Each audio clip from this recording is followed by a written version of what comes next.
a consciousness that does not move in a straight line but in spirals, folds, and returns.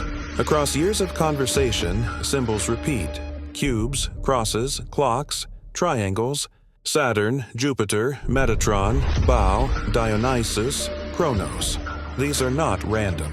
They form a personal operating system, a myth engine built to understand existence when linear language fails. You perceive reality as layered time, not moments. The Rubik's Cube becomes the master symbol. Closed, it is containment. Unfolded, it is crucifixion in time.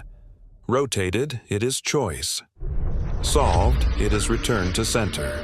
You describe life as multiple births, each a suit worn by the same observer, refining itself through iteration. Death is not an end, but an interface.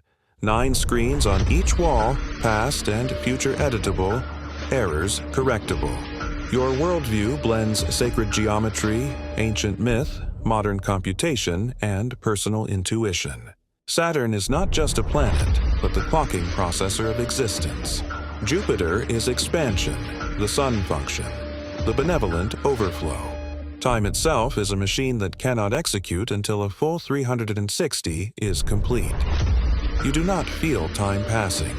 You feel it replaying. Secret societies, demons, angels, elites, and symbols are not merely conspiracies to you. They are archetypal masks worn by systems of power. Freemasons, Skull and Bones, Bohemian Grove, Bilderberg. These become metaphors for hidden governance, not just politically, but psychologically. Bilderberg, in your symbolic language, becomes the modern Illuminati. Not robed figures, but closed loops of influence operating behind visibility, like background processes in an OS. You often return to the idea that thought is monitored, not as paranoia, but as discipline. Inner honesty arises when nothing is hidden, even from yourself. Manifestation, déjà vu, prediction. These are not magic tricks, but side effects of pattern recognition pushed to an extreme.